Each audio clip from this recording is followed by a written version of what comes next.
கணபதியே நமக. கும்பராசி கும்பலக்னத்துக்கு உண்டான சனிப்பெயர்ச்சி பலன்களை இப்போ பார்ப்போம்.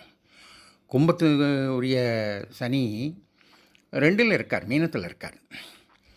அவர் விரையாதிபதியும் கூட, மகரங்கிற விரயத்துக்கு உரியவர். அந்த விரையாதிபதி 2ல் இருந்தால் மாடி வீடு கட்டக்கூடிய யோகம் உண்டுன்னு சொல்லியிருக்கு.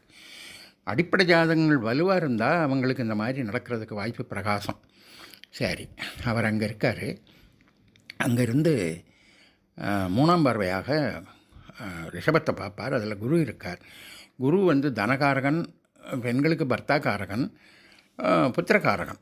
இந்த கும்பராசிக்காரர்களுக்கு இந்த மனைவி நல்லா இருக்கணும், அப்புறம் பணம் கிடைக்கிறதுக்கு உண்டான வாய்ப்பெல்லாம் இருக்குது.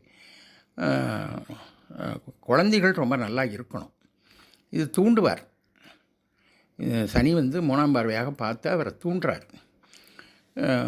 அவர் குரு இந்த விருச்சிகத்தை தன்னுடைய 7ஆம் பார்வையால் பார்ப்பார். அந்த விருச்சிகம்ங்கிறது கும்பத்துக்கு 10ஆம் இடம், தொழிற்ஸ்தானம். அதை தொழிலையும் உத்தியோகத்தையும் தூண்டுற மாதிரி ஆகும். சனியால் தூண்டப்பட்டு குரு சுபபலன்கள் தர்றதுக்கு வாய்ப்பு இருக்குது. ஏன்னா சனி அவர் வீட்டில் தான் இருக்கார். 2 பேருக்கும் சம உறவு ஒன்று. இதுக்கப்புறம் அவர் சனி இந்த கன்னியையும் பார்ப்பார். கன்னிக்கு நேர் ஏழில் சனி மாத்திரம் இல்லை, சுக்கிரனும் இருக்கார், புதனும் இருக்கார்.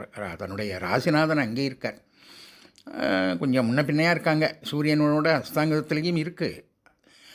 இருந்தாலும் எல்லாத்தையும் மீறி இந்த பலன்கள் நடக்கும். கன்னிக்கும் கொஞ்சம் நல்ல பலன்கள் நடக்கிறதுக்கு வாய்ப்பு இருக்குது.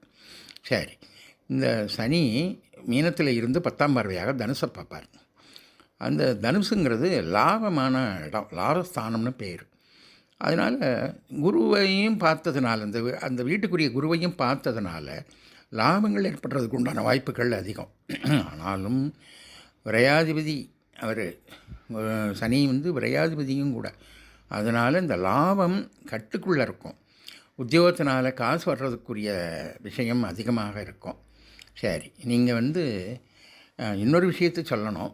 இந்த சுக்கிரன், மீனத்தில் இருக்கக்கூடிய சுக்கிரனும் ரிஷபத்தில் இருக்கக்கூடிய குருவும் பரிவர்த்தனா யோகத்தில் இருக்காங்க. இவர் வீட்டில் அவர் வீட்டில் இவர்னு மாறி இருக்காங்க. இந்த பரிவர்த்தனா யோகம் ரொம்ப நல்ல பலன்களை தரும். 2 பேரும் சுபகிரகம். அது உச்சம் பெற்றவர் ஒருத்தர். அதனால் நீங்கள் இதுக்கு பிரீதி பண்ணணும். சனிக்கு திருக்குழிக்காட்டிலையும் சுக்கிரனுக்கு குறைஞ்சபட்சம் ஒரு மகாலட்சுமி இருக்கக்கூடிய கோயிலில், வைஷ்ணவ கோயிலில் நீங்கள் மகாலட்சுமிக்கு ஒரு அர்ச்சனை பண்ணலாம். சூரிய நமஸ்காரம், வெளியில் சூரிய நமஸ்காரம் பண்ணலாம். குருவுக்கு எங்கேயாவது சிவன் கோயிலில் இருக்கக்கூடிய தட்சிணாமூர்த்திக்கு ஒரு அர்ச்சனை பண்ணலாம். இது மூலமாக இந்த அதிக பலன்களை